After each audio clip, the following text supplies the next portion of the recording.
जीना आ जाए, कि अपनी चिंताओं पर हमें काबू पाना आ जाए, अनचाहे को प्रतिकूल कैसे बनाया जाए, क्योंकि प्रतिकूल को अनुकूल कैसे बनाया जाए, कि हमें विचलित नहीं होना, कि हम क्योंकि शीघ्र ही अति शीघ्र हम विचलित होते जाते हैं।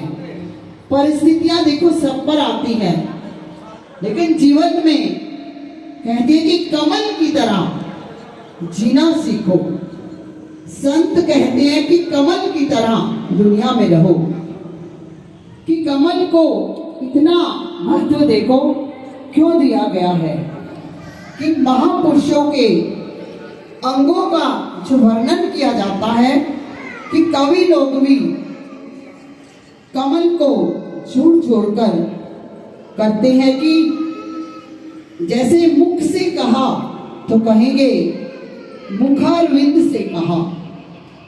मुखारविंद का मतलब जिनका मुख कमल के समान होता है और उनको अपनी आंखों से देखा। कमल नयन आंख के लिए देखो, साथ में कमल को जोड़ा जाता है। उन्होंने कमल नयन से देखा और चरणों के लिए भी चरण कमल उनके वहां पड़े। चरण कमल हर जगह हम कमल को जोड़ते हैं। कमल नयन, कर कमलों द्वारा, चरण कमल, मुखारविंद। क्योंकि सबसे पहले देखो कमल को देखो, इसका जन्म कीचड़ में होता है, लेकिन वो कीचड़ में पड़ा नहीं रहता। कीचड़ से ऊपर उठकर हमें भी कमल की तरह खिलकर संसारिक विपत्तियों, बाधाओं, सोचों को छोड़कर संसार की शोभा बढ़ानी है।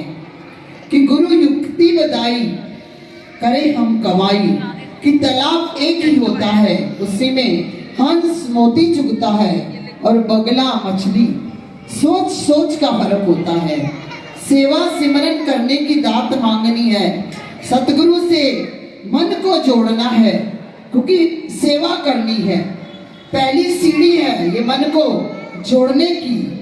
गुरु जब किसी को कुछ देना चाहते हैं तो पहले वो सेवा देते हैं, कि जब जॉब मिलेगी तो सैलरी तो आवश्यक ही मिल जाएगी।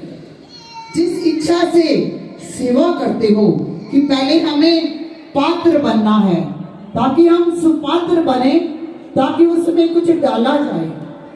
सेवा सिमरन करके आसा उम्र बितानी है, तेरी बनी रहे कृपा आसा तोड़ निभानी है।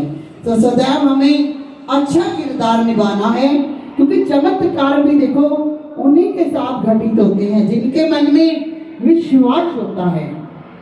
सेवा से सतगुरु के हुक्म का पालन करना, सेवा से ही हम सब कुछ पा सकते हैं। तो हमें सतगुरु की चरणों की सेवा, ये इतने सुंदर महान यज्ञ की तैयारियां आप सब संगतों के प्रयास से ही संभव हो पाया है। बड़े धन्यवादी हैं हम। संगतों ने बढ़ चढ़कर दरबार के लिए सेवा में सहयोग देती हैं। तन मन धन से बापू चरणों में